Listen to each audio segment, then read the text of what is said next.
Testing audio. All right. Testing audio. All right, audio sounds good, and we're ready to go. What's going on, everybody? It's your boy, Malin. Welcome back to the San Antonio Saviors franchise. I know I did the first live stream a few hours ago. I said, you know what?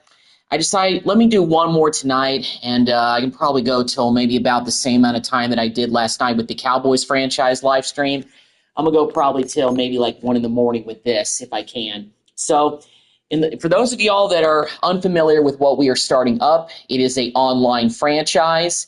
And so if anybody sees this video, if you want to get involved and take over as one of the teams, and you find this live stream, feel free to comment in the chat box that you want to be in the league, and I will tell you the password and the name of the league in order to let you guys get in here. So let me see if I can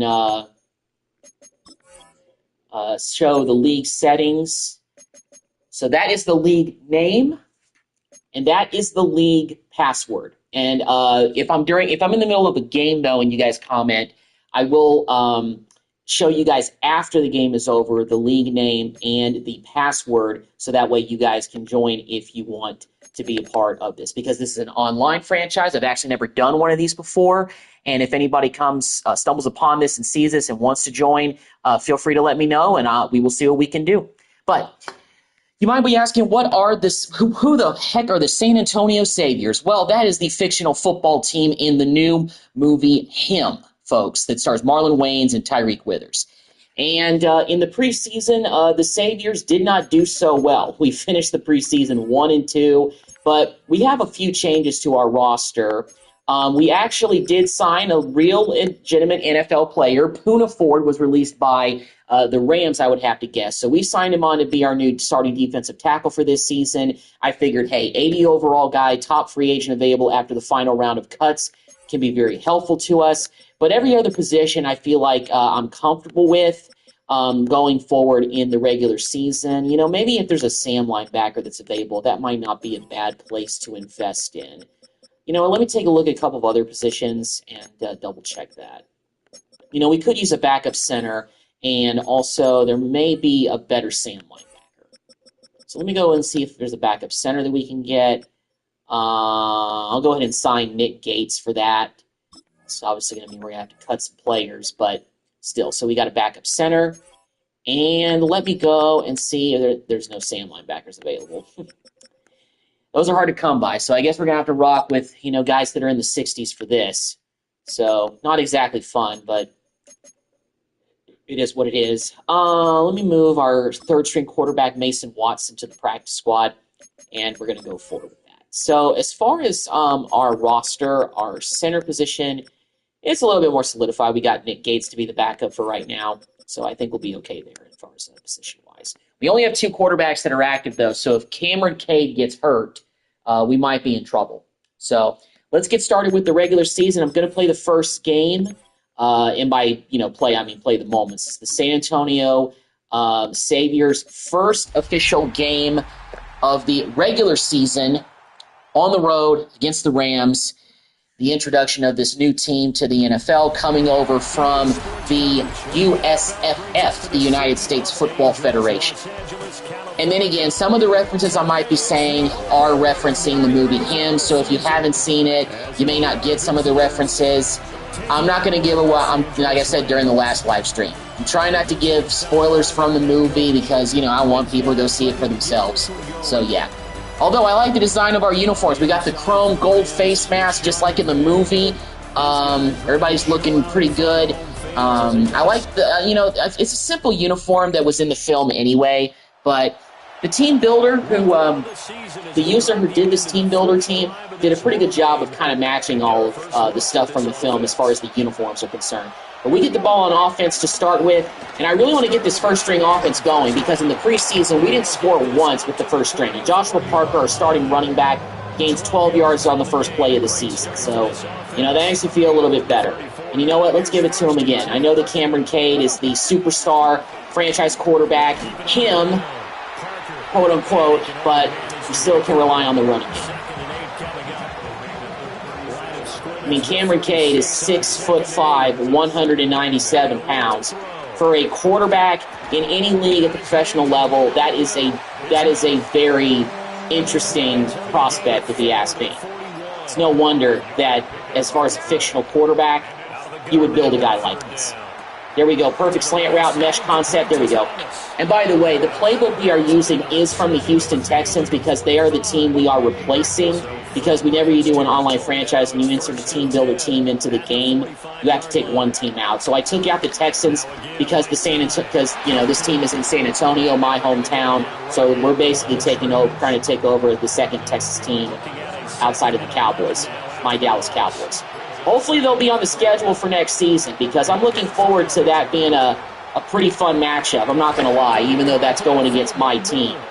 But then again, this is more fun to play with than my actual Dallas Cowboys. I honestly, with that Dallas Cowboys rebuild, I'm not going to lie, I've been struggling. The Dallas Cowboys are no longer a team that's really built to have gaudy numbers in the sim anymore, if you ask me.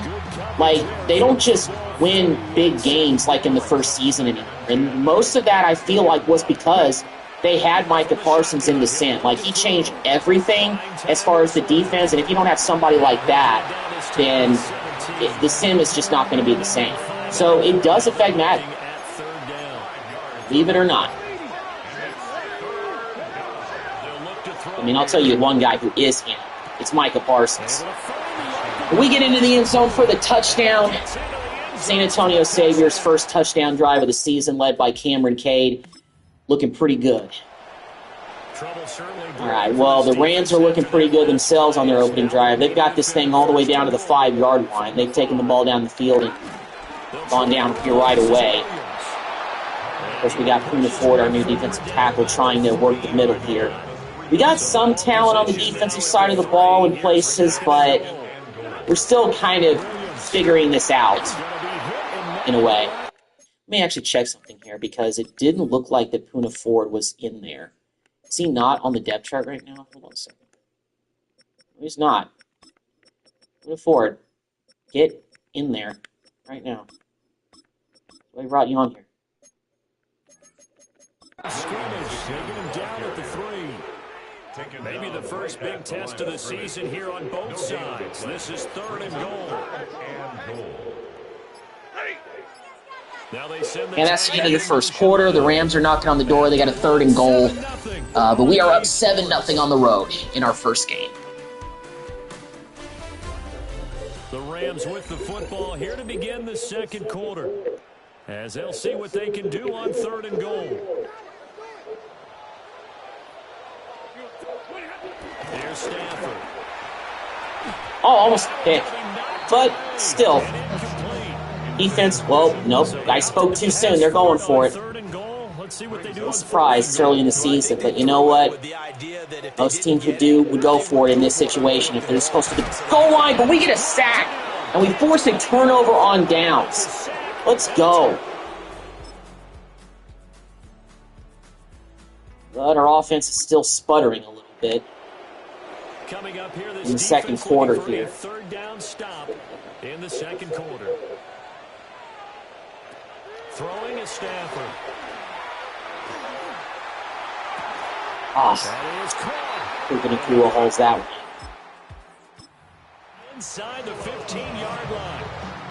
This offense got all 3 timeouts. Here's another 1st and 10. First and 10 at the Stafford. And he's got his man in stride, complete. The Rams going to go ahead and use the first of their timeouts, as the clock's going to stop with 47 seconds to go in half number 1. 1st and goal at the 2-yard line. Williams. All right, good stop. Ready to come up and make the play. Now the Rams will signal for a timeout, their second, as they'll stop it with just over 40 seconds to go in the first half. They'll fake it. Now Stafford. And Devontae Adams holds that one in for the touchdown. And score late in the half. We don't do anything. Once again, run defense. I played so much defense since I started this franchise. It's like our offense just can't do anything. Preseason, regular season, it's like a carryover.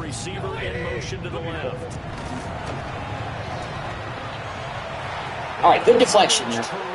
Although having a linebacker matched up against Puka Nacua, I don't think is ideal, but he played the ball okay there. It's second down and 10. They go back to the ground with Williams.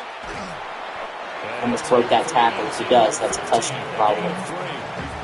This will be the 8th play of the drive. It's 3rd and 7. It's 3rd and 7. Here's Stafford. Oh, way off.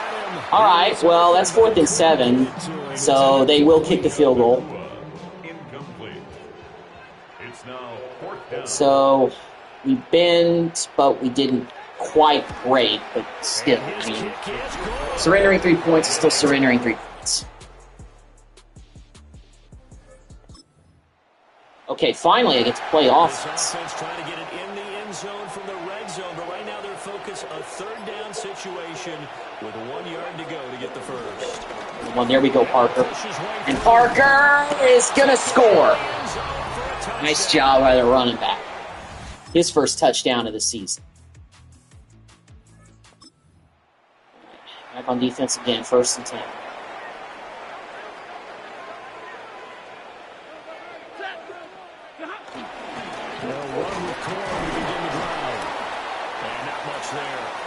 Right there.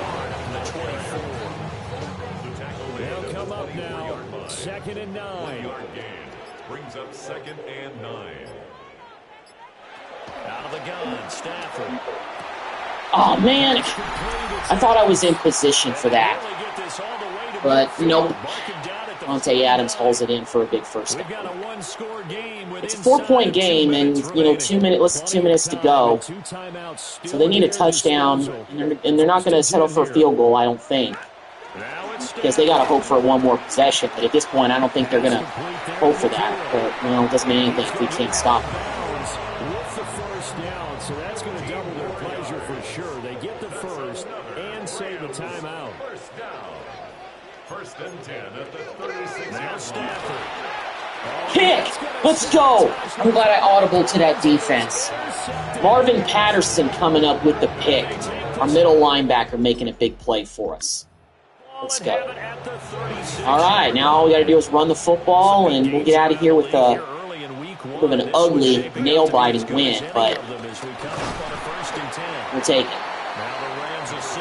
This is for our first real game in the NFL.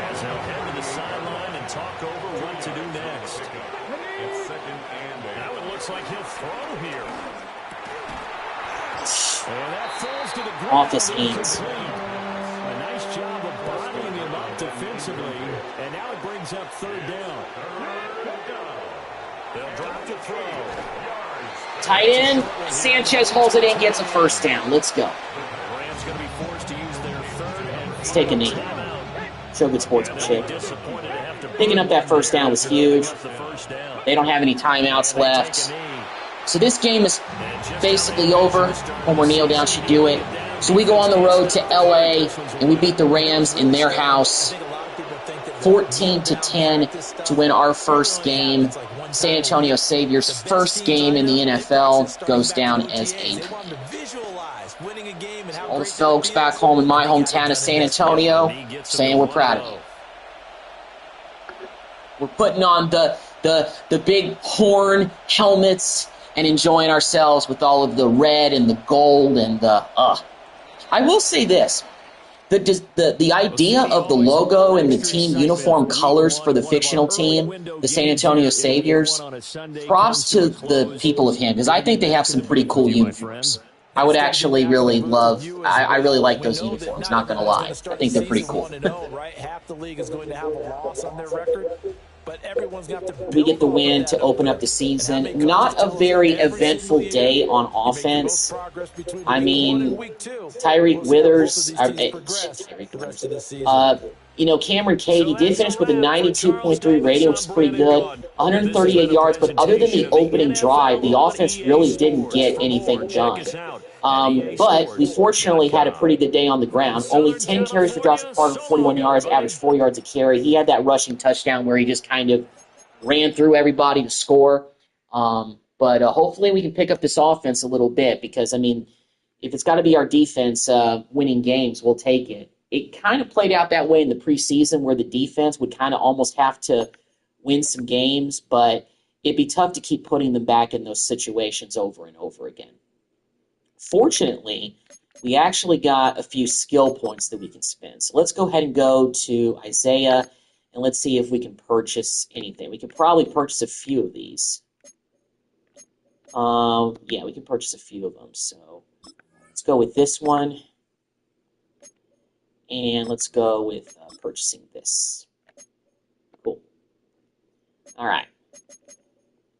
I want to adjust one thing really quick. I'm wondering if I can maybe change Cameron Cade's face a little bit. I just want to possibly see if there is a way to make him look more like Tyreek Withers. And also, he's got like this, I don't know, this headband on or something. You know what? Let me actually go and take a look at some information here. Okay, so basically, I'm looking up Tyreek Withers, like his height and weight, if I can. Okay, well, 27. I don't know if it'll tell me his exact height and weight, but let's see if it will. I don't know if that's listed anywhere. Probably isn't. That's probably too height. Okay. All right. 6'5", 196. Okay, so they actually kind of got the thing right here. In real life, he is 27 years old. Shows 26 here, so yeah, we're not going to, do the ratings or anything like that. He's on a 6-year contract. Okay, appearance. I want to see if I can change this up a little bit. You can customize players, I think, a little bit in this.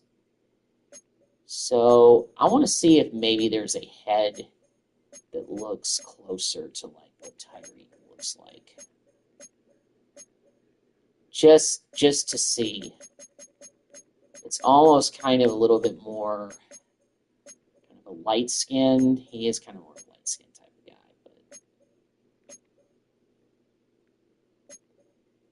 but it's getting closer to his skin tone. That's not him.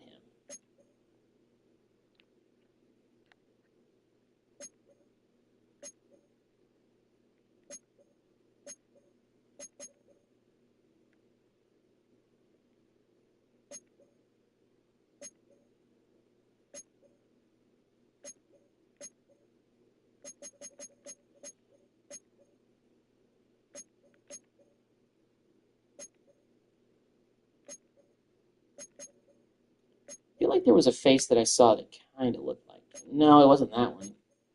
It was this one. No. That makes him look like he looks like an old man there. It's weird.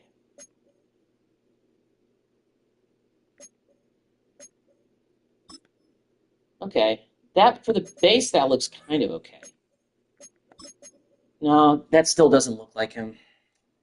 Let's see. I want to try see if we can find something else.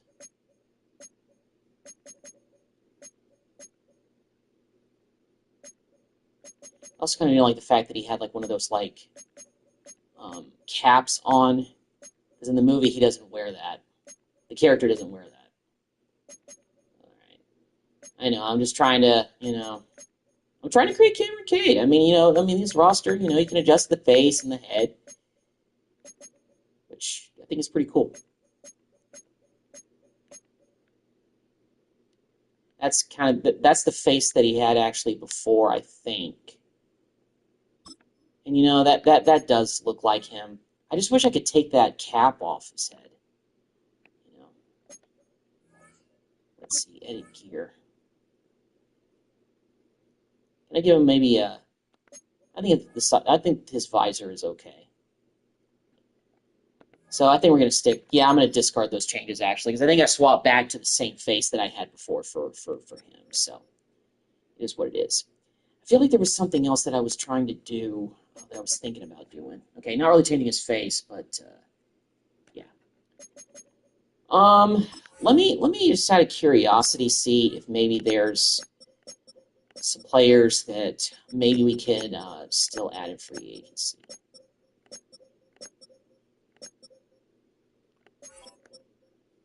I don't think there's really anybody in the 80s anyway, as far as like being available that was like highly rated.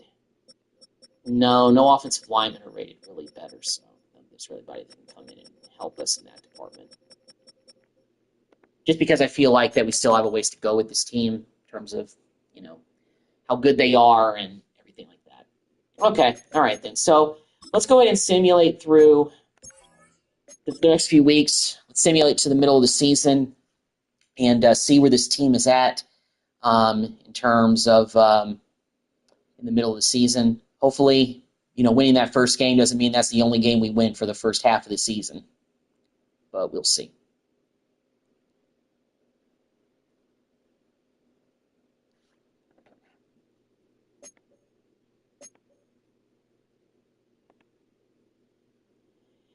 We're 4-2, so that's not a bad way to start the season. And as far as the division, we are second behind the Indianapolis Colts. They are 7-0 to start the year. So Daniel Jones is kind of playing like Daniel Jones in real life, I guess, and 7-0. Any surprises? Not really. I mean, this is kind of on par with where the real life NFL could be potentially by week 7 for this year in real life. Buffalo, Baltimore, Chargers. I mean, the Chiefs are 3-4, but they could easily win a few games in a row and get back into contention. Us being 4-2 is not too surprising, but then again, outside of really the Colts this year, the rest of the division is not very good. Jacksonville and Tennessee doesn't look like they'll be very good this year, so I'm not getting too worried about that. The approval is still average at 50%, so that's good. So if we do pretty decently in our first year, maybe we make the playoffs or we're just on the outside looking in, we'll be probably hopefully in good standing with the owners and the team and everything. We do have some points to spend, so let's go ahead and spend some of them. Why not? Let's go ahead and upgrade some of these. Spend 20 points here. We only have 2 more points left, so that's the most that we can do. Now let's see about players' contracts that are being up. We have $53 million to spend. Sean Carter, his contract is up. There's a few guys whose contracts are up. Now, some of these guys are starters, but most of them are in the 70s, and obviously I'm looking to upgrade for most of these guys. Fortunately, we have a lot of cap to spend. We don't have a whole lot of guys we got to worry about. However, with Sean Carter, he's our top guy, so I don't want to take any risks. This neutral deal, he's happy to sign that. All right, great. Down to $38 million now. Jesse Mitchell, our center, one of our top players, 85 overall. Let's see about this 2-year deal. Exactly the offer he was hoping for. Great. Down to 27 now. Marvin Patterson, our Mike linebacker, our starter, 85 overall. Yeah, he's definitely coming back. Down to 16 now. But Smith doesn't really want to come back. Sanchez is our backup tight end, actually. And Ford doesn't really want to come back. We kind of signed him for a 1-year deal anyway. He may retire, realistically. We can get better at left tackle. We can get better at a lot of these positions. And obviously, I want to save some money in order to do that. Let me actually take a look at the team team salaries, because I feel like there were some contracts that we can actually already restructure. This player has a zone ability. This is a power. Yeah. They'll free up let's free up some cap space by restructuring Sean Carter, even though we just signed him. Cameron Cade, it looks like we can restructure his deal. It'll free up $13.2 million. That is absolutely huge. So that'll help out a lot. Andrew Allen, our right tackle, we can restructure him. It'll free up a lot of money there. Pettis is our top corner. It'll free up $1.34 million for this year coming up. Collins. It'll free up a little bit.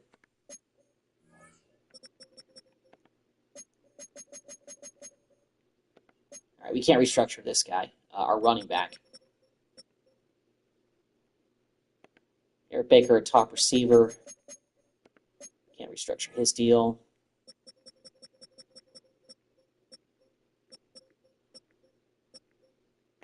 Patterson, probably restructure him. Even though just gave him a new contract. No, actually, we can't. Okay. What about Mitchell? Yeah.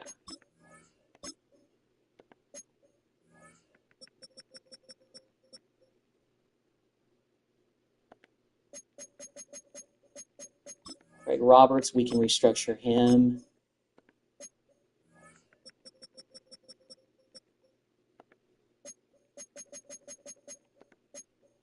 Can't do anything with Webb.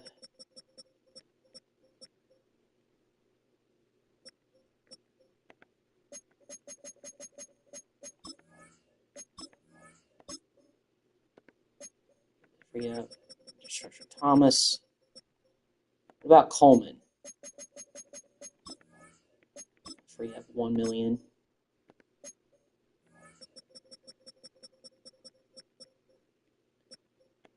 Miller.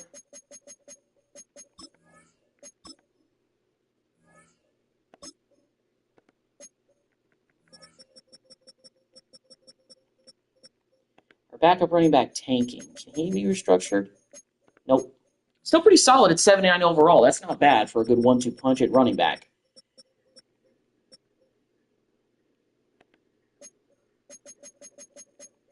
Oh, well, his contract is up. So let me go position by position here.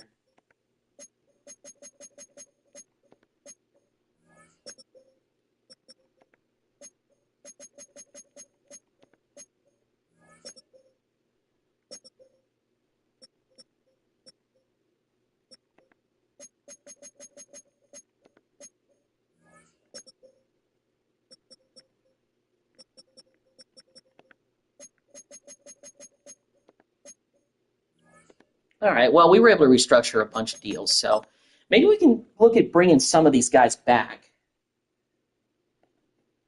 Okay, so it did free up some space. I still don't really think I want to bring any of these guys back, but some of these guys I may just want to bring back for depth, and also them be scheme fit guys. If they're scheme fit guys, I think they're worth bringing back. Michael Smith, will linebacker, we would have to overpay to bring him back, so I don't know if I want to do that. I could find better players in free agency for that. Sanchez is really our backup tight end, so I think I can afford to let him go. Nobles, I think I might try to keep him here on a 2-year deal. To make this offer, additional funds can be made. Okay. So we don't have enough.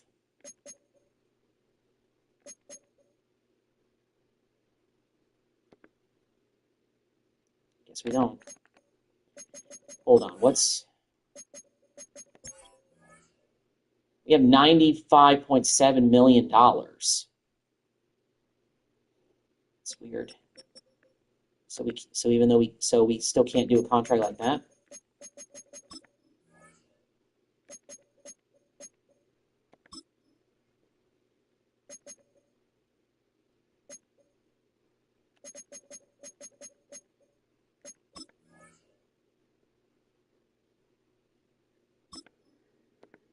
Okay, well, maybe we can just simulate this week, and maybe the number will correct itself. All right, well, we're in the middle of the season, taking on the 5-2 49ers. See if we get a win in this game. Almost leveled up with White. We got a new ability slot unlocked. But unfortunately, we lost to the 49ers. We are still second in our division. I don't really think anybody... Well, Tennessee could still catch us. But still, okay, we still don't have the fun. So you know what? I think I'm going to be willing to maybe let those guys go, and we'll just see what things look like towards the end of the season as far as money is concerned.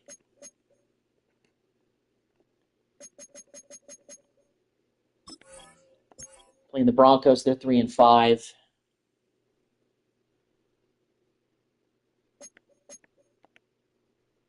And we come back to beat the Broncos. Approval rating is still average, so we're okay. Looks like nothing's been really adjusted in terms of, the funds that are available for, caps. So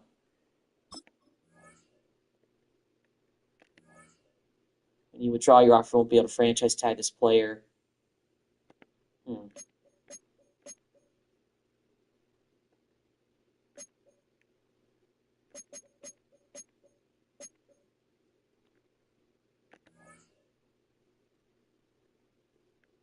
Team in the offseason. So draw the. Okay, well, that didn't really do anything.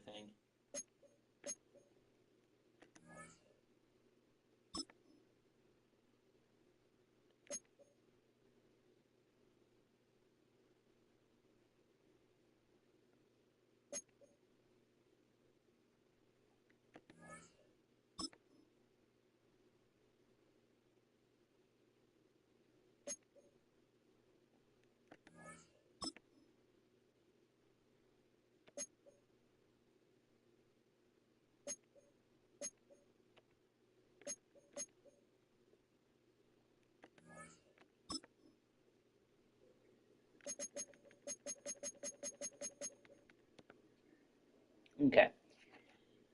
All right. Well, Jacksonville is our next game. We're 5-3, going against a 2-6 team in the division. Can't be losing these games, especially if we want to try to make a push at the postseason.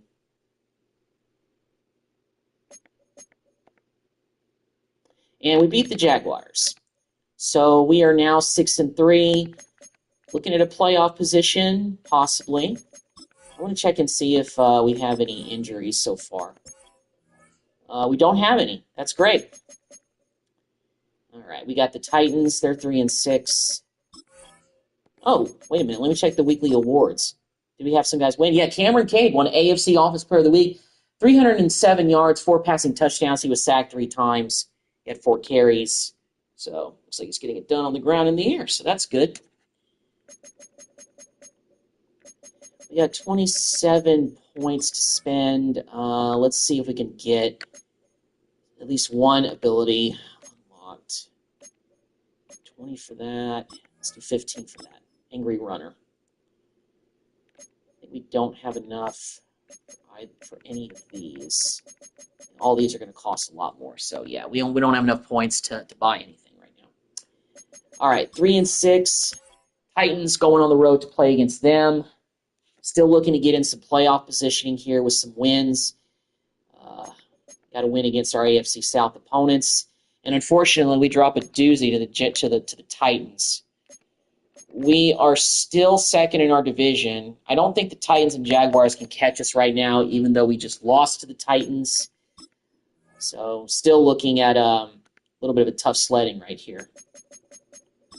At the Bills this week on Thursday Night Football, they're coming to our place. 7-3, 6-4. And we lose to the Bills bad by 25 points. Our approval rating is starting to dip a little bit to 48%. We're 6-5.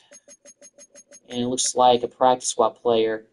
Got Watson signed off of our practice squad. The Colts are the best team in our division, and also of the whole. Well, the AFC also has the Ravens up there at 10-1. So that's something there. See if we can get an upset win over the Colts.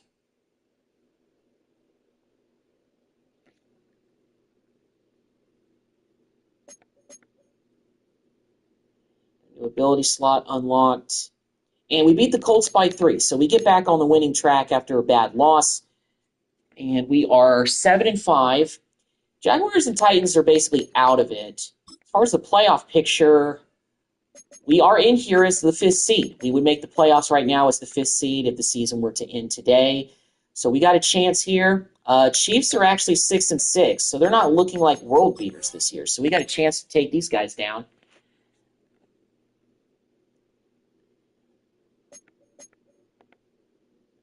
And we lose to the Chiefs by 6, but it's what it is. Unfortunately, we got a new injury. Aaron Tanking our backup running back. He's up to 80 overall now. He's got a pulled groin, but he's out for a couple of weeks. And we have Jonathan Hall has a hip pointer. He's week to week with that. So, well, we have 2 running backs active right now, but I feel like we should actually go and maybe sign maybe a third one or pick up another one out off the practice squad. We may just do that. So I want to go to running backs, practice squad, on practice squad. Yeah, Anthony Jack is on our practice squad. Let's sign him off, sign him to the active roster, get some depth in our backfield. We do have to cut a player, though, or send somebody down.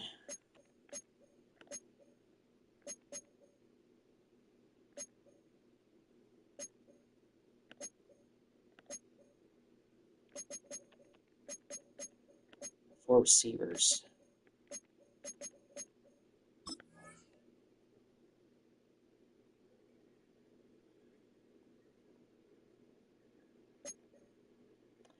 It'll do a penalty if we do Derek Woods, but it is what it is. Let me go and do something really quick. I hate to do this, but you're just setting members.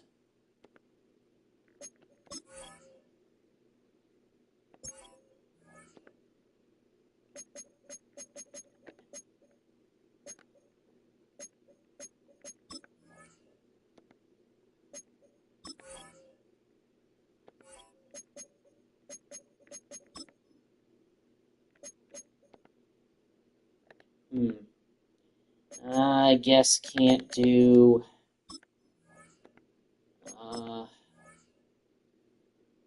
Okay, well now it went up a little bit. Now we got $1.2 million to work with, so.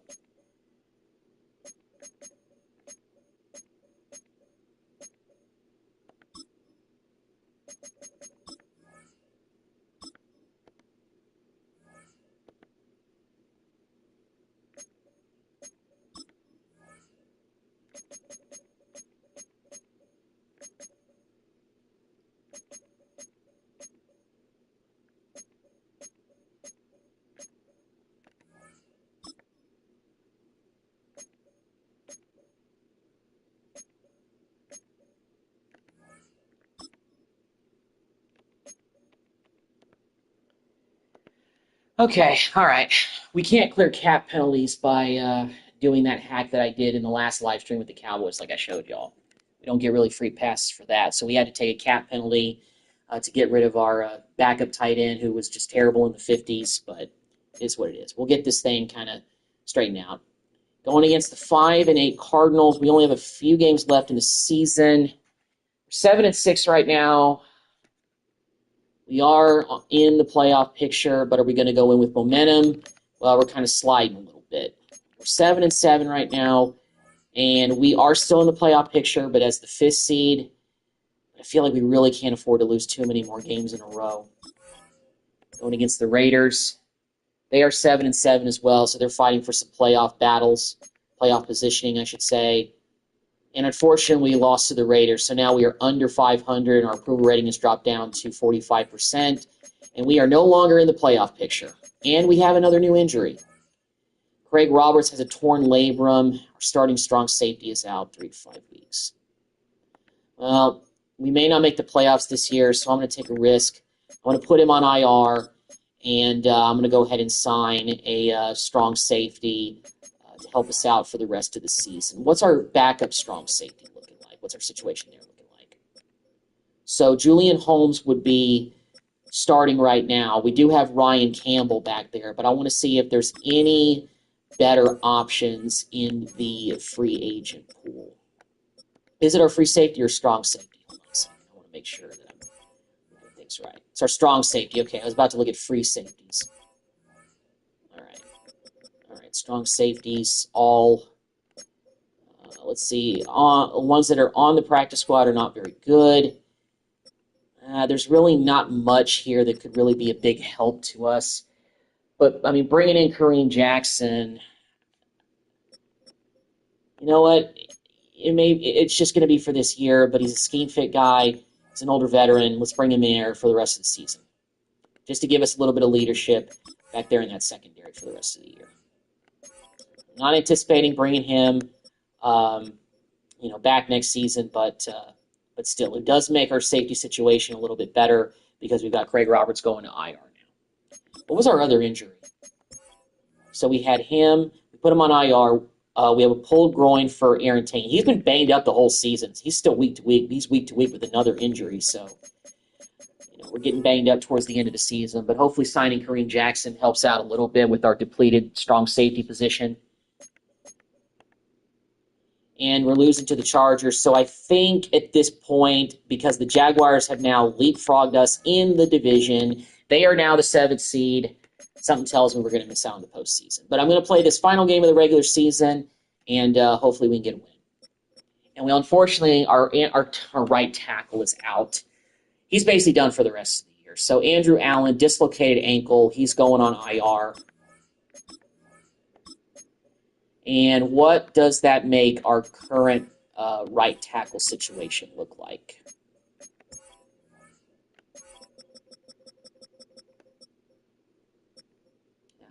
Walter Powell. Not good.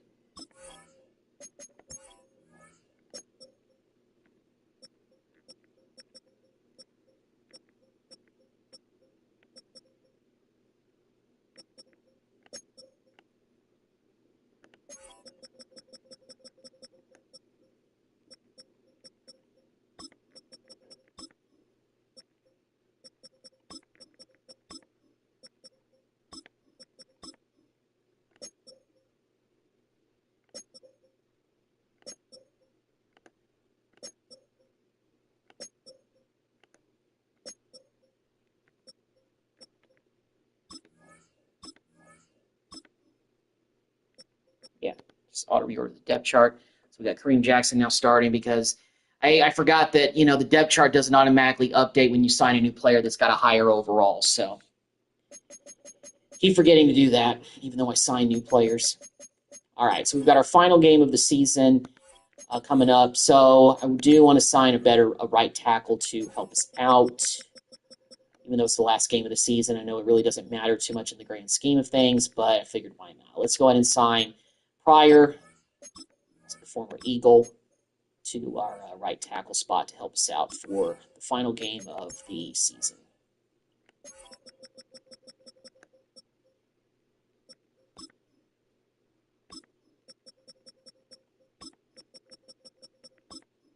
All right, so we got Matt Pryor now plugged in as the starting right tackle for the last game. Playing at home against the Colts. Probably not making the postseason. What's our record going in this game? We're 7-9, so we're just looking to finish 8-9 at this point. Let me take a look at actually the stats. I want to see what Cameron Cade's doing with the rest of the NFL. So he's got almost 3,500 yards, 9 interceptions, 26 touchdowns. It's not that bad. Joshua Parker has run for over 1,000 yards with 15 touchdowns, so he's been pretty good.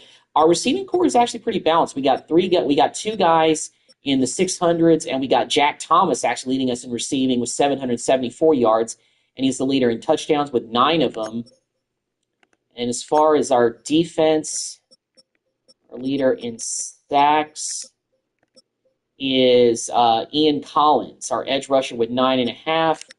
Leading us in interceptions is Marvin Patterson, our Mike linebacker, but he only has 3 of them. We really haven't gotten turnovers this season, it looks like, based on what I'm seeing. So, yeah. But you know what? Let me see what Cade's stats look like compared to the rest of the NFL. Kind of want to see what they're looking like compared with the rest of the NFL. He's middle of the road. Yeah. Well, Dak Prescott, 20 touchdowns, 5 interceptions.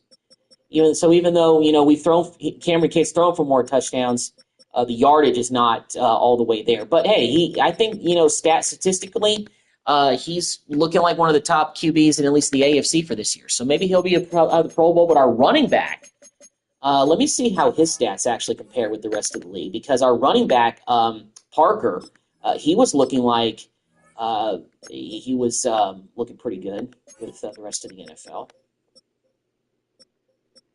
Yeah, he's 4th in the NFL in rushing yards. So we got a star running back on our hands. We really do. He's behind Saquon, Derrick Henry, and Josh Jacobs. He's right up there with all the really good running backs in the NFL. And, there's the rookie, Genty. Kenneth Walker is not too shabby himself. Bijan Robinson, Jonathan Taylor. So, yeah, but Joshua Parker, he's doing big things for our running game this year. So the offensive line must be doing a pretty good job as far as blocking for him. So, anyway. So let's go to film prep for this week against the Colts. They're making the postseason. They look like one of the best teams in the AFC.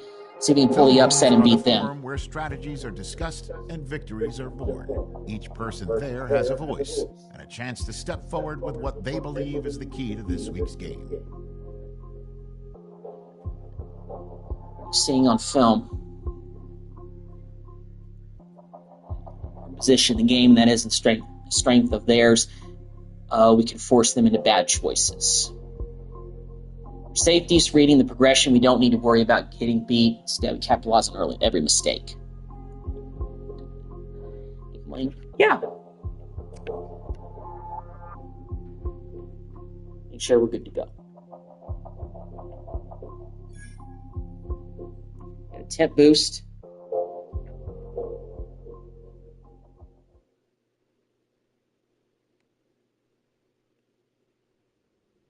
So we need to talk strategy for this week's matchup. Take advantage. I want you guys jumping routes. We need those turnovers to win.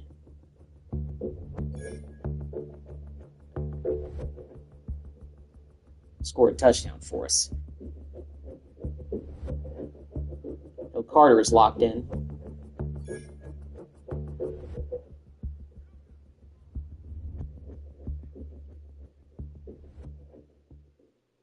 All right. So it's kind of on the defensive side, forcing some turnovers and doing some of that. Good thing about this final game of the regular season is that we get to play it at home in front of our fans. I'm going to adjust the pants a little bit. Let's go with all burgundy red for this one. Kind of doing a little bit of an alternate uniform here. So, first year in the NFL for the Saviors. Not too great, but we get to finish the season at home in San Antonio at Savior Stadium. Built right next to the Alamo Dome. Not really, but we're just going to go with that. I want to show out with Cameron Cade today. I want to put the NFL on notice that give it a couple of years, this guy should be mentioned in the same breath as Mahomes, Lamar Jackson, Josh Allen, and everybody else in the NFL. All the other really good quarterbacks. And it starts with playing well against a playoff-bound team in the Indianapolis Colts. But we have a pretty good running back, too. I'm okay with leaning on the ground game a bit in this game as well, whatever it takes to get this dub, get us to 8 wins. We start out with a big run with Joshua Parker.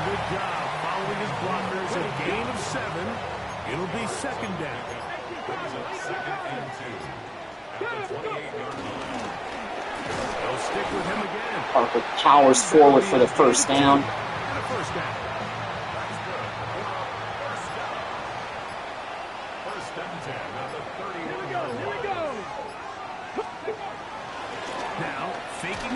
Oh, pressure got there way too quickly, and he couldn't get rid of it.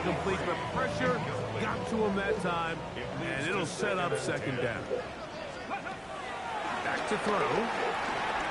Sideline, good grab. Good job. Pete's first completion of the day. 23 yards on that pass play, and that will be a first down. Oh, I got hit as I threw it, but still got a big completion there. And they bring him down, but not And McKay's heating up. inside the 30-yard line.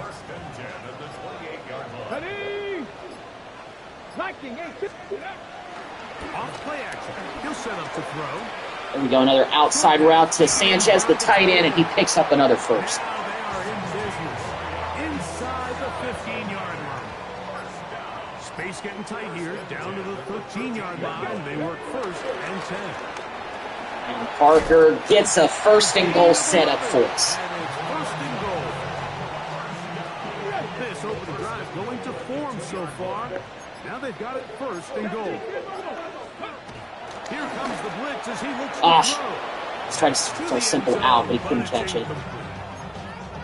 There isn't much room for error when operating inside the red zone. The field is really condensed. Those throwing windows become a lot tighter and forces your quarterback to make some really high. You know what? Let's not mess around for the first drive. Let's just run it.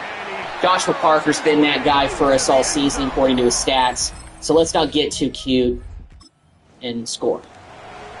3rd and 4. End of the first quarter, though. But we had a pretty good opening drive, went down the field and scored. Take the early lead. Of the first quarter, 7-0 is our score. And EA Sports NFL Sunday returns after this. All right, Daniel Indiana Jones, that's what everybody's calling him now. He has looked good in real life in the first few games of the season. I'll give the Colts that. Believe me, Daniel Jones needed some type of career resurrection based on how disastrous his time ended with the Giants. I mean, seriously, he just looked like a absolute draft bust, especially after getting all that money with the Giants. We'll do the sneak with Jones. He gets the first. Pretty good spot, though, yes. He's got it. That's a first down.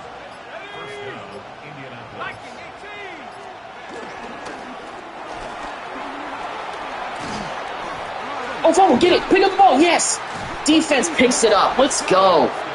Daniel Jones, you are not you are a mobile quarterback, but you can't be holding the ball like a loaf of bread like that, sir. But unfortunately, our offense can't take advantage.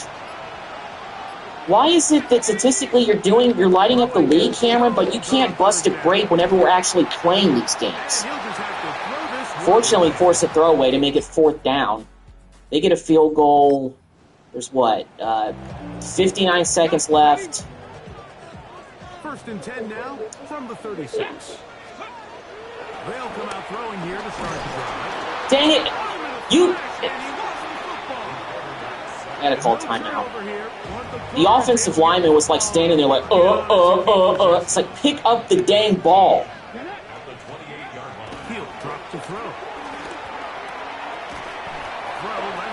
I gotta go no huddle here because I don't want to quite burn that timeout. 6 before he's taken down. Off the play fake. He'll look to throw. Out route. Got him. And it's complete to Thomas. Trying to work quickly here and put the pressure on the defense. 1st and 10. Throwing now on 1st and 10. Here we go. Get out of bounds. Stop that clock. There we go. Way to go. They have worked it inside the 15. So they come to the line for 1st down and 10. Red zone now. He'll drop to throw. All right, step out of bounds. Preserve as much clock as you can as we only have 1 timeout left. Gain of about 5 on 1st down. Back to the air one more time. Caught! Touchdown! Let's go. Perfect throw by Cameron Cade. Let's go.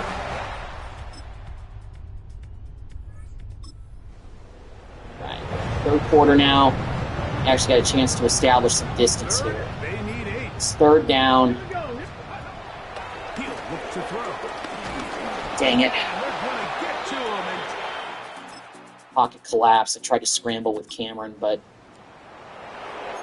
couldn't get anything going. But we got another chance on offense. Defense once again made a stop. I mean, we're up by 11, so shouldn't be too antsy, but still want to throw this ball out. Look at that. 200 yards, 1 touchdown for Cade.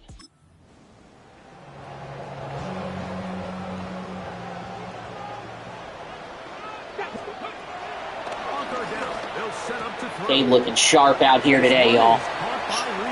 I say that as we come up short of the 1st down mark. But we have a 33-yard field goal, but we can kick it 34.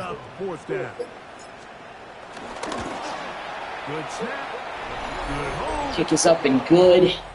Got a 14-point lead over the Colts. In the 4th quarter now, there's less than 6 minutes to go. By 14. Gamble a little bit here. Go fire, man. Well, we had the right idea, but Daniel Jones, I don't know how he had that speed to get to the outside, but he did.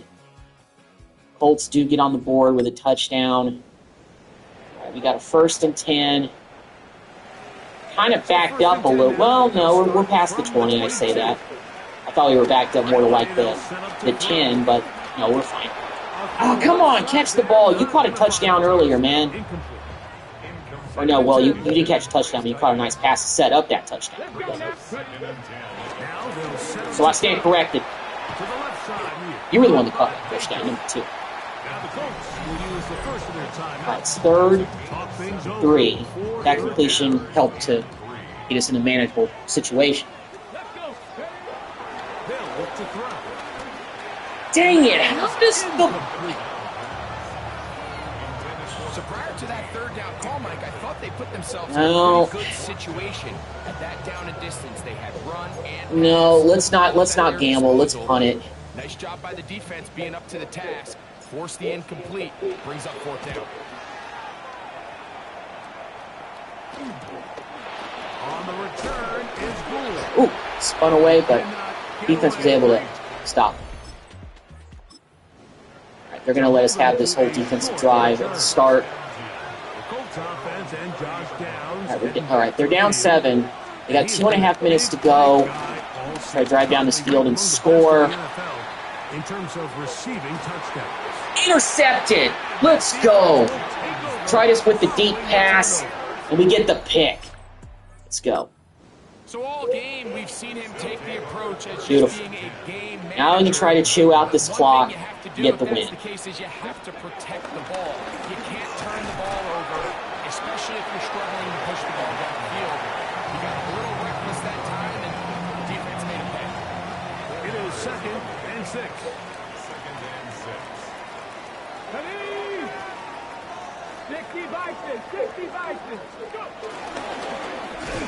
Oh, they were ready for Parker there. He only has 44 yards today with 10 carries. After that first drive, I haven't really utilized him much. I've been throwing the football more. Cade has over 200 yards through the air. All right, I'm going to the air for this one to see if we can pick up this first. Now the question remains, are they willing to take some risk here and put the ball in the air on 3rd down? Oh, perfect route underneath, and we get the first down.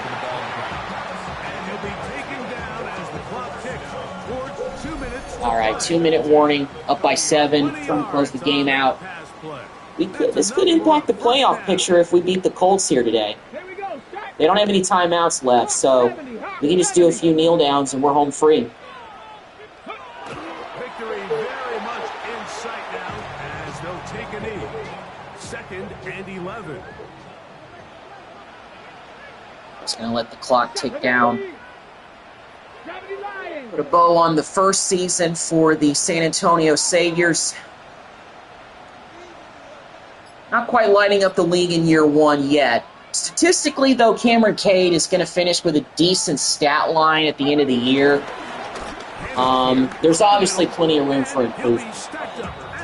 You know, we got some players we can build around, I feel, but, you know, give us a full off-season with free agency and the draft, and we'll see what we can do with this franchise. That's exactly what we saw here. His ability Trying to prove we belong in the NFL after leaving the USFF.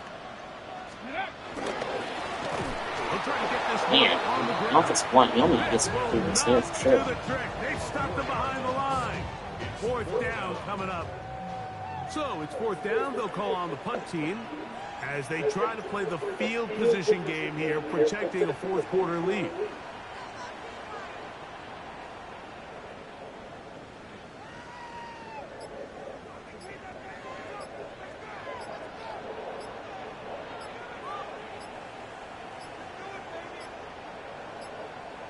And the back judge throws the flag. He looks at the ball, looks at the clock. Clock says 0. That's a delay. At that point, I'm okay with taking the delay of game. We're all set to kick this one away as they are forced to kick for the 6th time. Pretty much just going to have to house this to have any chance of winning it. I don't know why he called the fair catch. That was a dumb move. But we get the win to wrap up the regular season. We're not going to the playoffs, but we finished 8-9. We did stumble down the stretch during the season, but we had some injuries that we got at some of the worst times on our offensive line and on defense, and we had our backup running back Tanking was banged up for this season. He played pretty well in the preseason when I played with him. But then again, we've got Joshua Parker is our starting running back, and he was on a tear this season, and it showed. He's basically looking like Alvin Kamara out there, so he's the new Alvin Kamara. So, decent first year to wrap it up for Cameron Cade and the Saviors. And that'll do it. We'll see if any of the Saviors make the Pro Bowl this year. If anything, I'm hoping that people take notice that, hey, Cameron Cade, he's still learning how to be him, but hopefully in a couple of years, y'all are going to be looking at him as the next great quarterback. Got some new ability slots unlocked. Our approval is still average, so not looking too bad. Let's go to Coach Central. Christopher Torres. Job security is very bad. All right, well, you know what? We can't do staff week until the end of the season. So I think we're going to fire our defensive coordinator because, he's not looking good. I mean, he went from starting the year at 50% and now he's at 3%. So, yeah, I think I'm going to get a new defensive coordinator in here for sure. Oh, my God. I am so stupid. We made the playoffs? How the heck did... We made the playoffs as the final wild card team? What in the world? Okay, so we finished with a losing record. We still make the postseason. Jaguars are also in the postseason? Wow. There weren't a lot of teams that won there was only 2-3 teams that won 13 to 14 games. So wow. We're in the postseason, but as our reward, we got to go on the road and take on the Buffalo Bills. So we're not done with the season just yet. We got to play in the playoffs in the wild card round, but it's going to be tough. Wow, that was a pleasant surprise. I thought for sure we weren't making it. Success. All success in leading our players doesn't necessarily win, and all credit goes to their determination.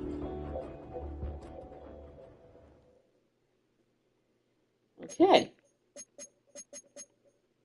So let me see about... So I kind of feel bad that I put those players on injured reserve. But yeah. So Craig Roberts could realistically come back if we were to make the playoffs. Now, Andrew Allen wasn't going to be back in time for the Super Bowl anyway. Warren Hawkins, one of our corners, he's got a quad strain. He's week to week. Craig Roberts, yeah, we put him on IR, so... Michael Smith, our starting will linebacker, there was a broken finger. He's week to week. But here we go. On the road, taking on the Buffalo Bills. First year of our season. And by some crazy happenstance, we make the playoffs with a losing record. I guess it shows, if anything, that because we are in, no offense, a garbage division, we could have chances at making the postseason even if we have losing records. But I don't want that to be the case every year. But nevertheless, we're getting a chance to go up here to play the Buffalo Bills. This is a tall order, but if we can somehow pull off this upset, it would be huge for the start of this franchise in the first year to do something like that. Here's Allen now on 1st and 10. But if we can't tackle, then we're going to be in trouble. I still think our defensive coordinator needs to go after this season regardless. Because I just don't think these players, some of these players we need to improve on for sure, but we need to get a new defensive coordinator. Because sometimes they show promise, but this defense has given up a lot of points in big moments, I feel like, during the season. I mean, we only have 5-6 interceptions as a team. Sack-wise, our top guy has 9 of them, which is not bad, but there's no Micah Parsons out there. Almost intercepted that one, but it's kind of sailed over the head, but it makes it 4th down, so we force the Bills to a field goal on their opening series. And we'll take it.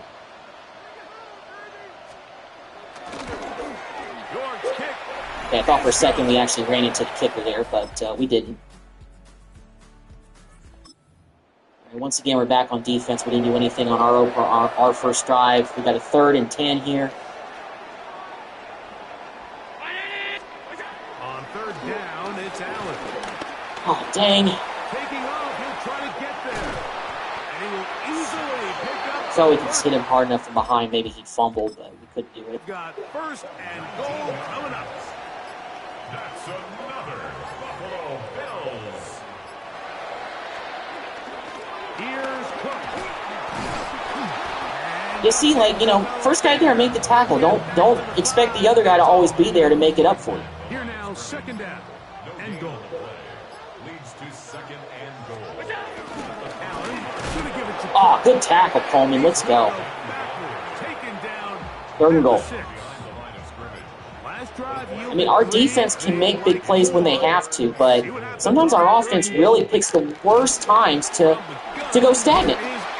Get another sack with Josh Allen, force another field goal. But the question is our offense going to be able to generate points on this next possession? Hopefully they give me control and I can take advantage.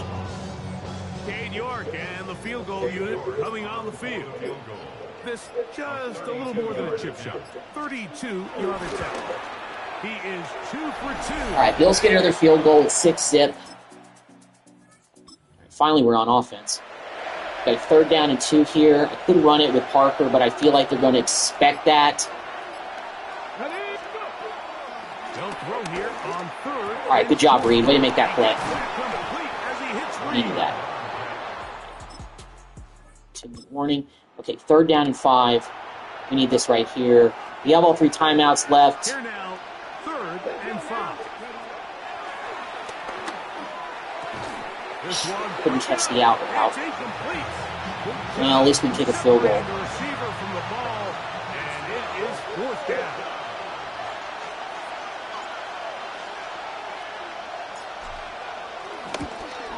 He'll bang that one. All right, so at least we get the field goal. We're going to go into the... I spoke too soon. Bills get another touchdown. It's 13-3.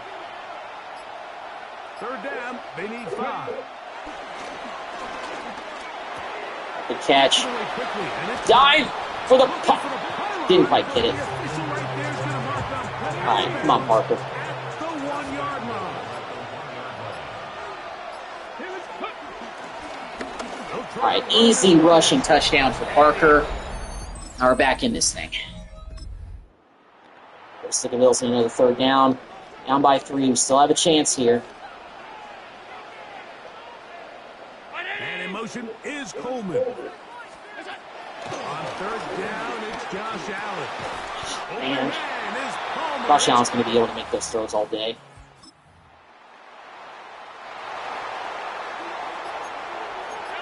Here's 3rd and 2. Here's Allen to throw. They'll set up the screen to Cook. Our guy that had the best chance of making the tackle on the outside got knocked on his ass. I try not to curse very much on here, but he absolutely got demolished and put on his back. I've seen that animation happen before in like College Ball 26, but rarely do I see it in Madden, even though it's the same company that makes this. But at the same time, it's like, man, he just pooped on your life, man. He just embarrassed you on film. There we go. Trying to push the pile forward, but he's not going to get in. They stop him up short. Once more from the 2. 3rd and goal. It is People can't cover out there, at least not elite receivers. I mean, we need a full off season to get this team better anyway, so I'm not sweating this too much. For us to be in the playoffs this year with a losing record, that's a pretty crazy accomplishment. It's not expecting that at all. Now that pass is going to pick up 4 and bring up 3rd down.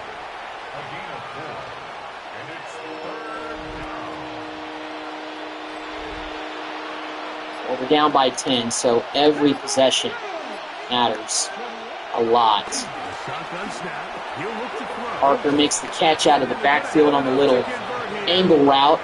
That route usually is pretty successful if you got a back that's got some decent hands. throw. They usually can separate themselves from the As defense. he throws, and that one will wind up incomplete. All right. Did not step into the throw Slants that here. time.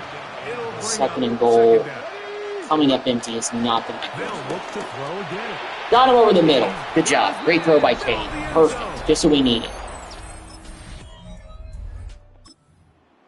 Okay, well, there's 3 minutes to go. We're down 3.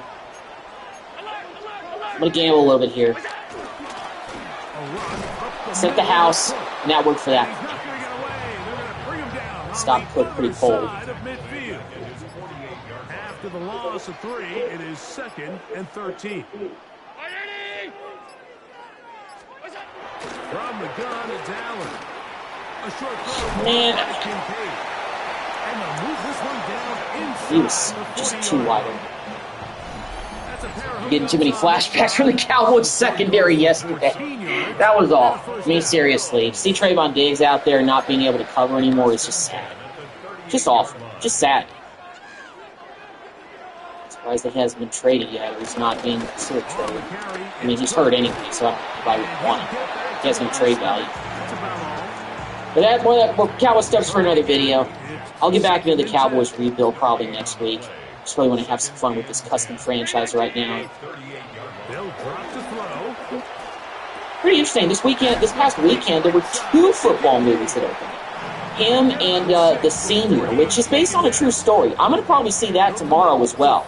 Pretty crazy that the same weekend you have 2 movies opening up that are entirely different in terms of, like, you know, what they're about in terms of football. Like, one's horror, one's, like, a documentary fictional movie. So I'm going to probably have to call a timeout. This one is about done. Unfortunately, we're going to lose our first Here's a playoff 1st and 10 now, down inside the 20. And you know, I'm not even going to bother with taking a timeout. Well, we just didn't quite have enough to. I mean, we were competitive in this game, which will probably be a little bit of a surprise to everybody in the league. But got a lot of work to do if we want to be competitive in playoffs. But making the playoffs in the first year was something that I didn't expect, especially after we had that massive stumble in the middle part of the season. I think that really kind of killed our momentum. And, yeah. So, can we just get rid of this guy? I guess not until the season's done. So let's go ahead and advance to the rest of the postseason, and we'll see what happens. And see if maybe any of the Saviors make the Pro Bowl. All right, let's check out the Pro Bowl roster. So Parker did make it. 89 overall running back. And he's the starter in the Pro Bowl. He probably had the best season of all the running backs.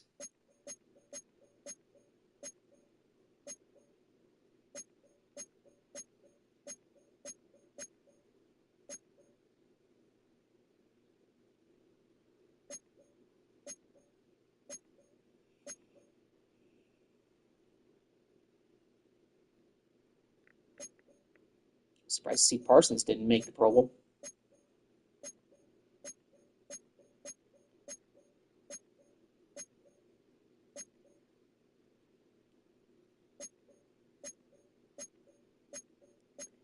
But it looks like that no other Saviors made it. Doesn't appear so. So only our running back made it. Let's go to storyline player recognition here. They're probably going to talk about Parker.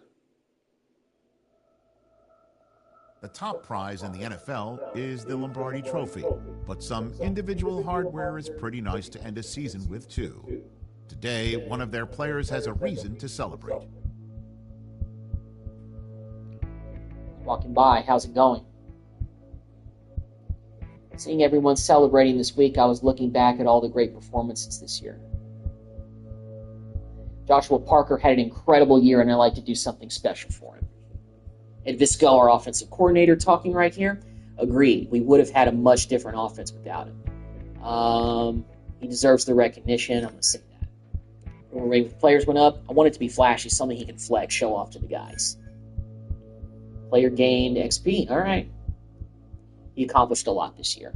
So, I mean, I think, at least in the first year, it's proven that we've got a solid 1-2 punch, as far as our offensive weapons. We've got a good quarterback, and we got a pretty good running back, too. So I think that's pretty positive, and we can look at that. All right. So let's see who wins the Super Bowl this year, and it looks like that is going to be between the Colts and the Seahawks. So on the NFC side, the Seahawks beat the Bucs, Falcons beat the 49ers, and the Eagles, they beat the Panthers, and then the Seahawks beat the Falcons, and then the Eagles go on the road and actually beat the Packers. And then the Seahawks beat the Eagles. No surprise, Cowboys didn't even make the playoffs. Bills, they beat us. The Colts, they beat the Chargers, and the Chiefs beat the Raiders. And then the Chiefs blow out they don't blow out. They win by 3 in Baltimore, so they beat the Ravens on the road, and then the Colts, they go on to beat the Bills. So the Colts also beat the Chiefs, so they go on to play in the Super Bowl. So a team that we beat at the end of the regular season goes on to play in the Super Bowl. So honestly, I mean, I'm not, not too bad, not too shabby, if I have to admit. All right, now let's check out the yearly awards. The MVP goes to Patrick Mahomes. And look at that. Joshua Parker, our starting running back, finished 10th in voting for the MVP. Coach of the Year, no sign of Isaiah White on here. I'm not surprised. AFC Offensive Player of the Year at least goes to Joshua Parker. Don't know if he won the whole Offensive Player of the Year. Defensive Player of the Year, Ian Collins came in 10th. Okay. Offensive Rookie of the Year, nobody.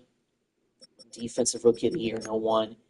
Best QB, Cameron Cade finished 6th in that. Best running back was Joshua Parker. So Parker getting a lot of love this year from the AFC. Best receiver, nobody from the Saviors there. Best offensive lineman, Jesse Mitchell actually finished 3rd place for that. Best defensive lineman, nobody.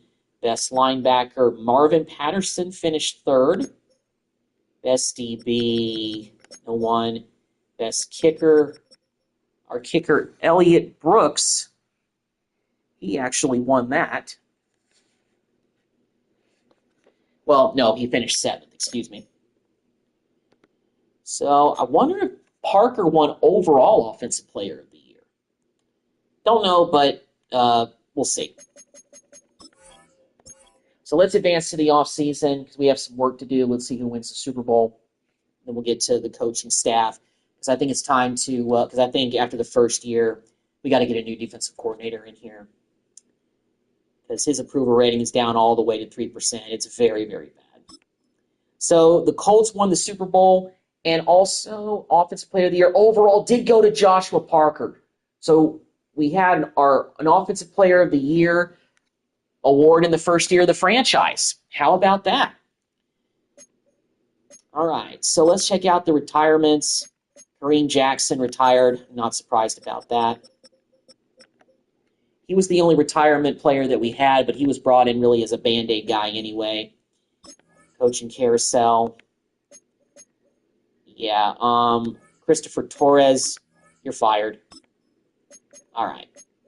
Now, Visco, I'm still going to stick with, but we need to get a new defensive coordinator in here. So we need to hire a new defensive coordinator.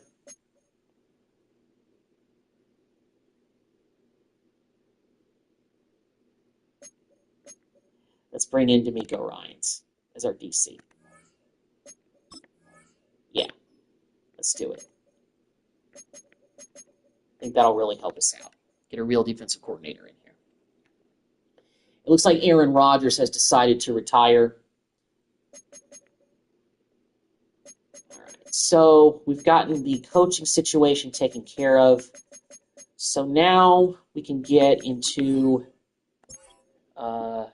taking a look at players that we can and can't re-sign and what I want to do there. Let's go to staff improvement here really quick. Let's see if we're talking to Visco or if we're talking to D'Amico Ryans, actually. One season ends, and the work begins on the next for players and coaches. Their goals are the same.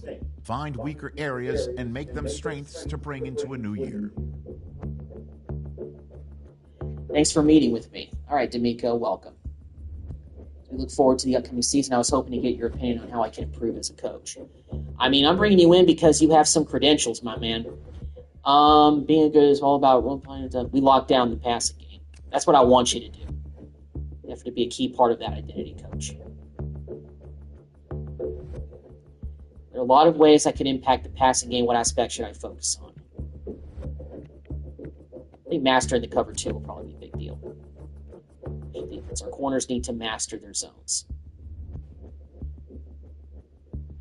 Critical fundamentals, I'm on it. Thanks, coach. Alrighty then.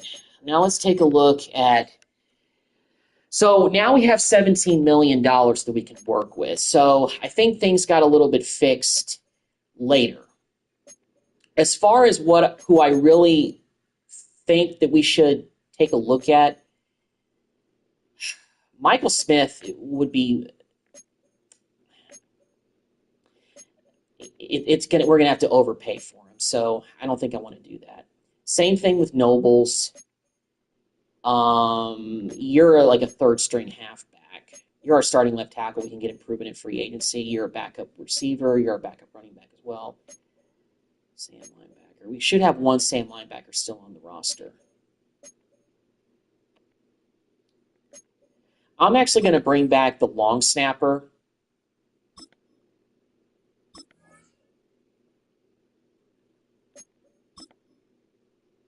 That only dropped us down to 16. So I franchise tagged the long snapper mainly so we can make sure that we don't have to worry about that, because long snappers are honestly hard to come by because it's like they don't appear in free agency.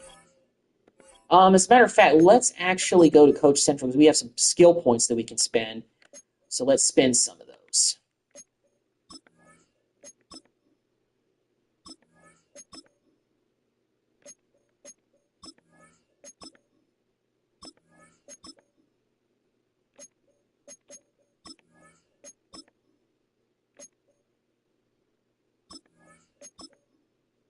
Okay.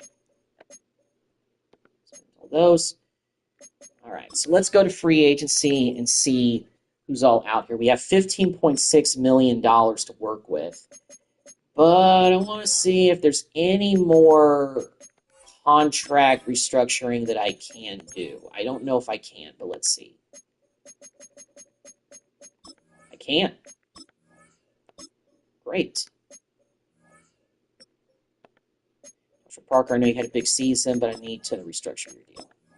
$2.2 million. He's up to a 96. That is crazy. That is a crazy jump for that guy. Cade. Oh, yeah. They'll free up $35 million. He's on a crazy contract.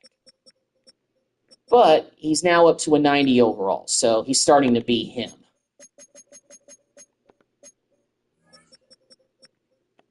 Ian Collins led us in sacks this season. Free up $10.6 million. That's good. What about Baker, top receiver? He had some clutch moments. So did Patterson. Free up $2 million. Cool. Which was one of our top offensive guys. Free up $2.52 million, which is good. Roberts banged up towards the end of the season, but hopefully he'll be back next season and ready to go. Leighton Webb, solid corner.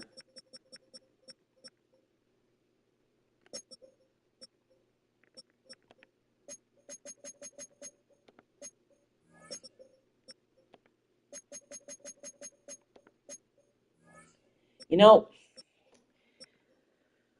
I might be looking at possibly something here. You know, Aaron Tanking is an 80 overall, but Parker is the main man. I mean, it'd be good to have.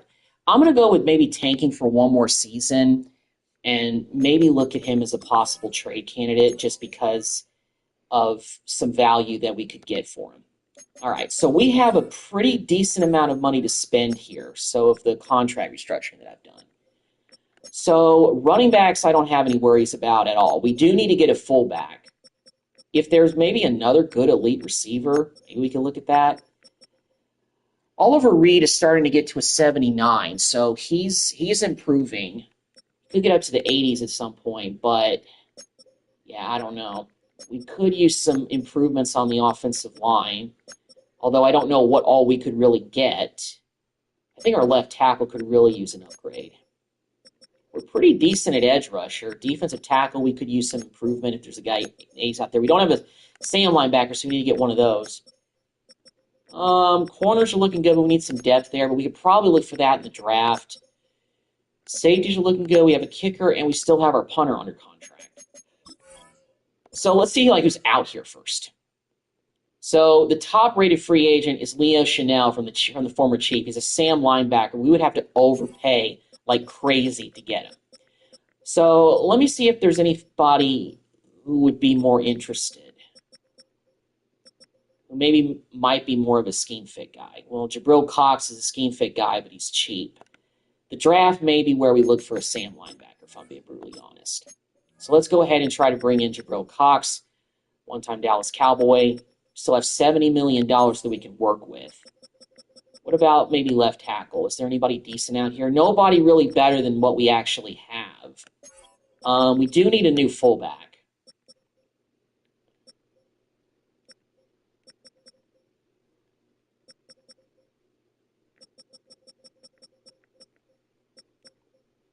Let's get Jack Westover.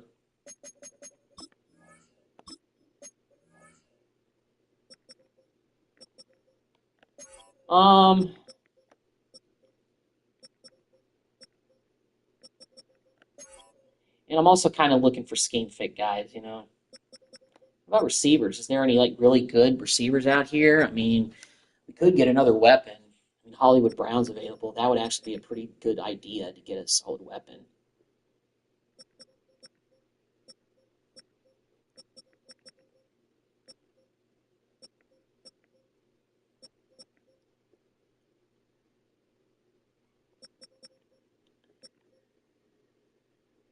But you know what? I think Elijah Moore might be a better idea to go with somebody who's not going to break the bank, but can be very serviceable for a couple of years for our receiving core. I think that would really help. And he's also a scheme fit guy. Tight ends, nobody really can be much of an improvement there.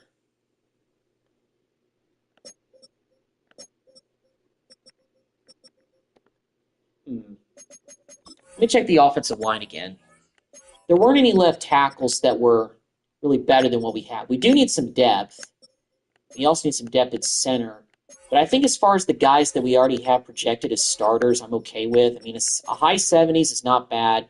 We do need some left tackle depth, so I'm going to look at that. Let me get some depth at left tackle. I'm not signing somebody to be a starter.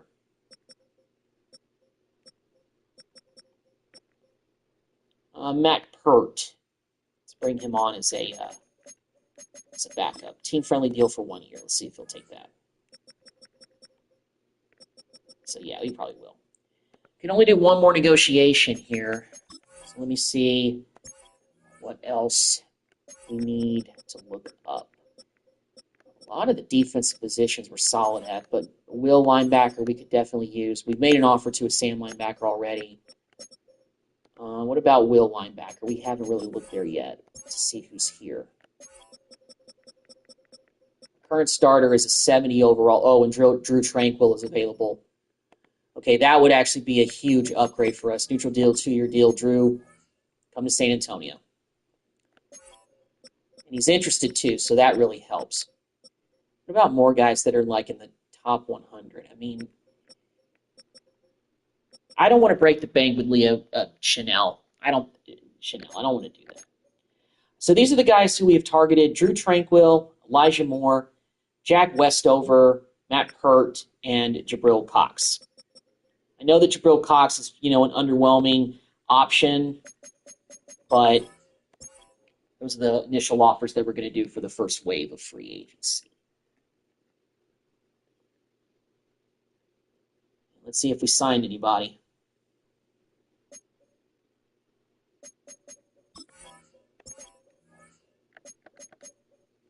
So we did get Elijah Moore, we got Westover, and we've got Cox. So Tranquil is still considering our offer. We're still number 1 on his list.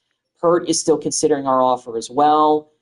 Okay, so we're still in the running for Tranquil. I'm hoping that he decides to come to us. We could really use a player of his caliber to help boost our defense, especially since we got a new defensive coordinator in here in D'Amico Ryans, who's basically out of a job with the Texans no longer existing. So yeah, hopefully we get some of these guys. What else may we need for depth? I want to maybe see what else we need. I think we can get a third string quarterback in the draft. I'm not really too keen on going for that.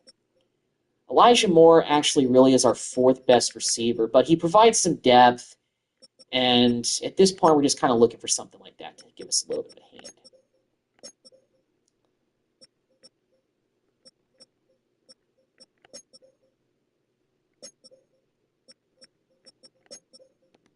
Did we make offers to get a backup left tackle or center? Okay, but not for a center. Okay. We haven't looked at centers.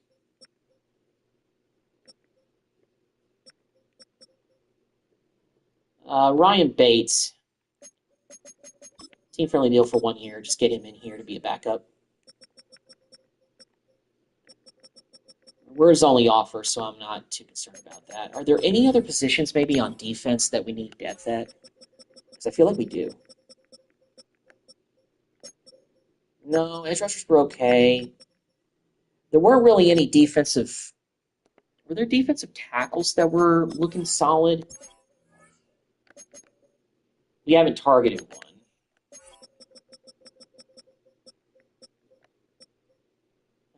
Some of the top guys have already gone. Poona Ford, who we had last year, actually was the top guy. I know these guys are scheme fit guys, so I don't really know if I want to mess with them too much. Let's not break the bank. And maybe we can find somebody in the draft who might be a bit of a younger option that would be possibly better. But where else do we need some depth? Let's go top 100 maybe and just kind of get a general idea of maybe who's out here.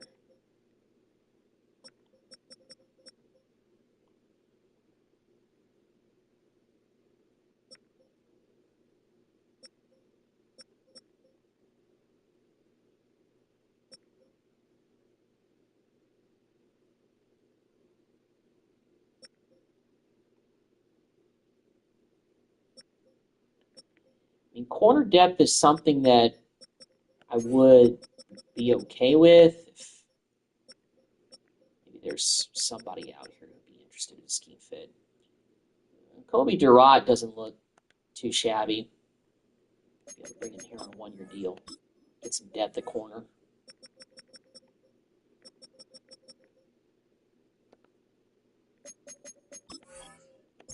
But other than that, I think the draft we can really look to maybe taking BPA, really. Yeah, getting another corner would be good. So getting Durant would be pretty helpful for a cornerback room. But yeah, Sam linebacker, I think, definitely needs to be a position we need to look at in the draft. You know what? Let me actually go back to defensive tackles. Right now our starter is a 74.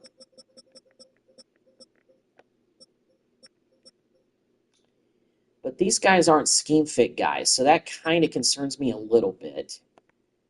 But, DJ Reader, 1-year deal, come here, he'd take that. Well, we're second behind the Falcons. We're going to leave the offer on the table. If he doesn't take it, it's okay. So I think that's it for the targets that we're going to do for the second wave of free agency. So we're going with DJ Reader. We're still in the running for Drew Tranquil.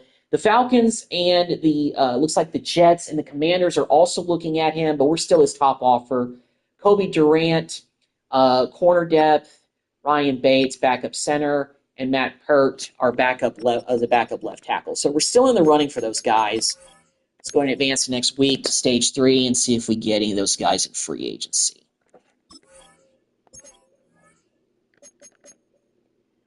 So we did get DJ Reader after all, so good job. We did get Tranquil. We got Durant. Got Bates. Pert. So pretty decent free agency class. No real big names that we've gone after, except for maybe Drew Tranquil. But that's more of kind of just like, to me, that's kind of like almost like an under-the-radar type of free agency move. Nobody really crazy, but somebody that could definitely be an impact player in year 1. So let me take a look at kind of some of the jersey numbers for some of these guys, because I want to kind of get some of them right. Let's see. No, not Miller. Elijah Moore, I think, wore number 8 at one point in his career. He can actually restructure his contract to free up money already, so let's go ahead and do that.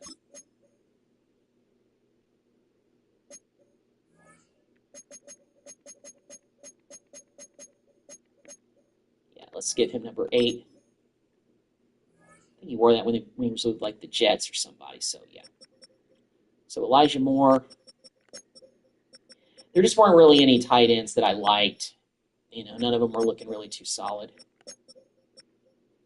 Ryan Bates is the backup center now.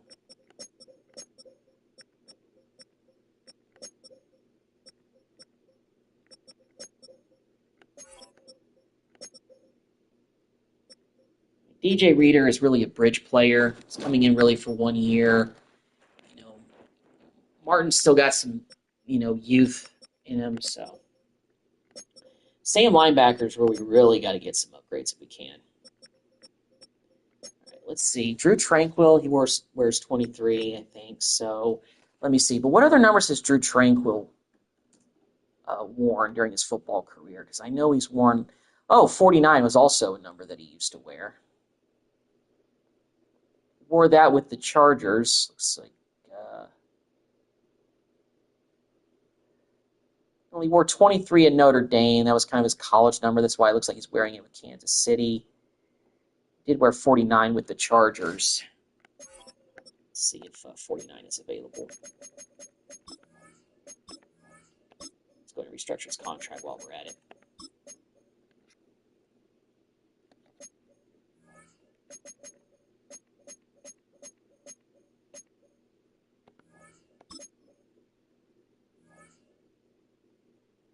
So yeah, we'll give him 49 like he used to wear with the Chargers. Corners. Durant. He's actually an 80, so that actually helps out the cornerback room even more. Not opposed to drafting some more guys there to give us some help. But yeah, this secondary is looking pretty good. So I'm not too worried about that. And we've got a better defensive coordinator in there now. Got a great running back, 96 overall. He's already one of the top backs in the league. It's crazy to see the jump that Parker made in his first year in the league. Well, the first year of this franchise, I should say. So, yeah, we're looking pretty good as far as what we can do with the draft. We can really do anything. We don't really have to be locked into any specifics, So I'm going to go ahead and advance past the last part of free agency. We're not going to sweat anything else. And we're going to go ahead and just take a look. Let me just go ahead to my signings and take a look at all that we did. Reader and, Tranquil, I think were really the prizes of free agency that we got. And it looks like Javonte Williams went to the Carolina Panthers, so he is one and done as a Dallas Cowboy. Let's go ahead and take a look now at the let's go ahead and advance to the draft stage of the offseason. Let's check out the mock draft, see what they have us projected to do. We have the accurate draft class in here, so let's see what things are looking like in terms of mock draft number 5. We're going to have a later pick because we made the postseason. They project us to take Carnell Tate out of Ohio State. Well, I would be open to more receiving help, but we did sign Elijah Moore this offseason and gave him a 3-year contract. And quite frankly, if Caden Proctor or Spencer Fano slip, that I think would probably be a better move. Casey Fitzsimmons would be tempting from UCLA to take as well because we do need more tight end help. Arch Manning projected to go to the Raiders at 21. But, Sam linebacker is also a position we really need. Deontay Lawson of Alabama could automatically be a starter for us if he comes here. There's a lot of ways we can go. Welcome to the So let's see, who's top on the board with our first-round pick. So Caden Proctor is the top guy on the board.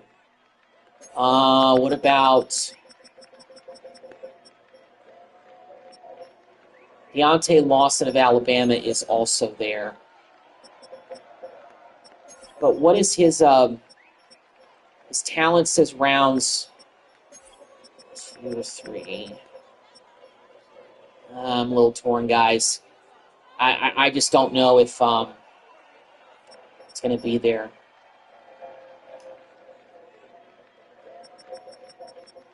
I think we'd be reaching a little bit too much. So you know what? I'm going with the safer bet. I know safe bets sometimes aren't the best, but I'm going with Caden Proctor. Let's get our new starting left tackle.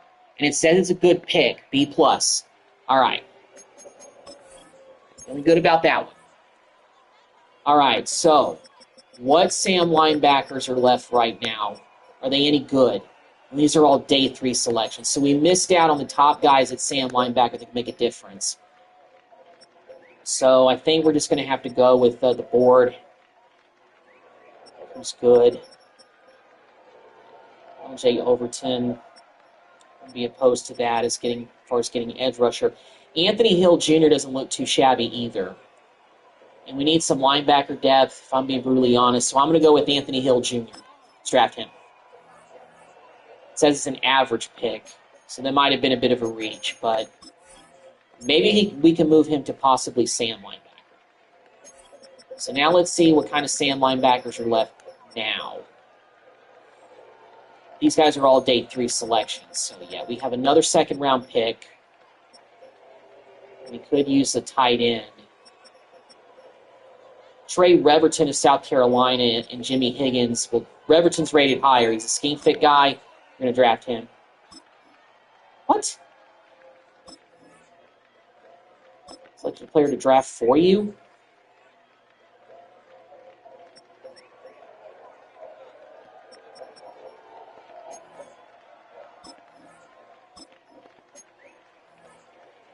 Okay, this is a glitch or something. Hold on.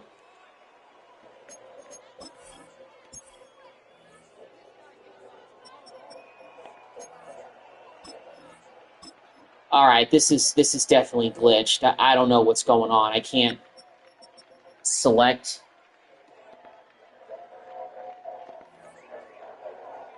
No, I don't want to exit. Pause draft.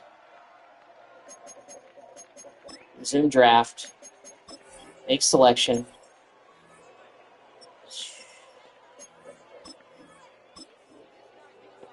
The clock is not expired.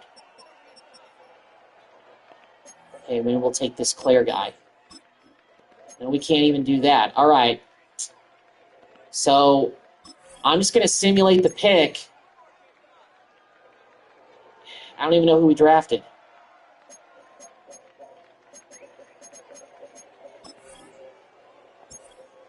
That was a glitch. I'm pissed. Like, come on, game.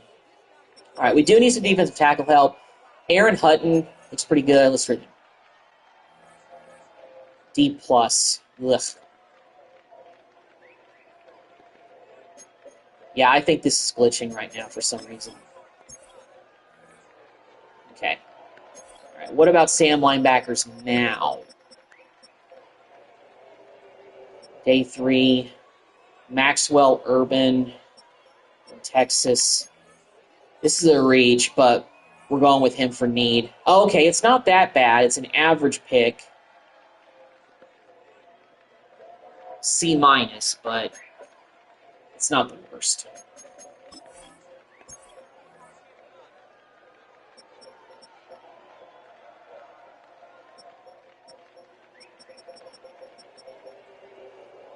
You know what, Rashard Westbrook of Florida State, we could use receiver depth. Let's go with him. Once again, it's doing this glitch. I'm just going to simulate the pick.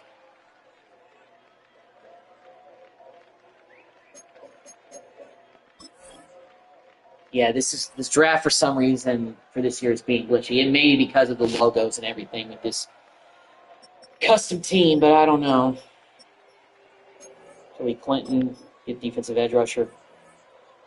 It's a bad pick, though. Yeah, this thing is really glitching out.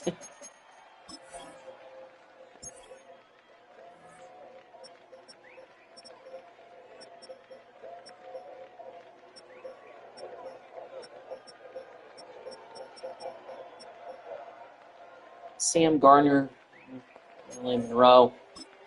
Let's get more linebacker depth. It's a bad pick.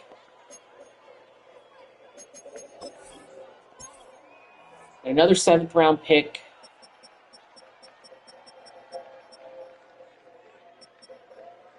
Be opposed to getting another linebacker.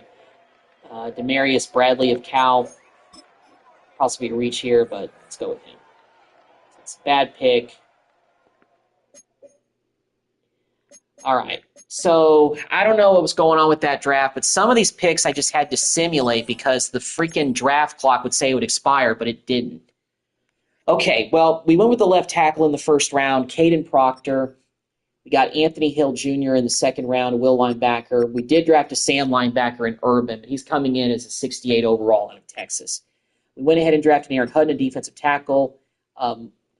Mackay Hughes, a running back, was a pick that I had to simulate from Tulane. But he actually looks pretty good, 74 overall. He's actually our highest rated draft pick already coming in. Newberry, Clinton, Gardner, and Bradley. So let's take a look at our roster, make some adjustments that we need to do. We could use a third quarterback. We can always sign one before the preseason begins.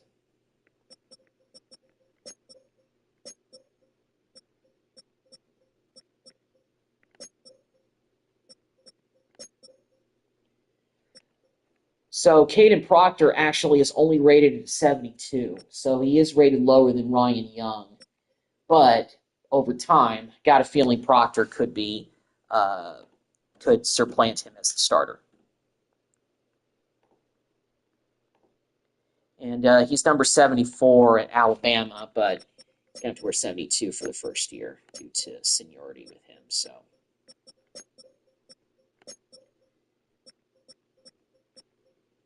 Cam Newberry, I don't know if he's real or not, but let's see. Looks like he's not real. Joey Clinton, I don't think he's real either.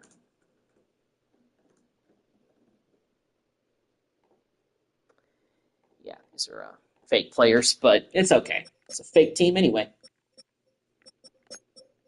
All right. They drafted a young defensive tackle, Aaron Hutton from Duke.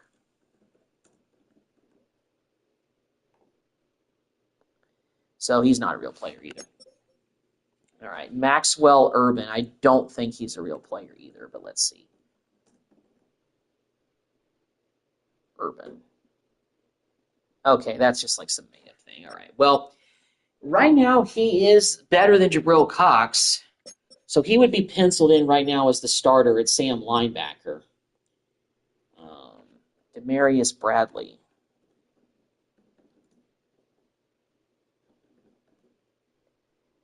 He's not a real player. Now, will linebackers, Anthony Hill Jr., I think, is real.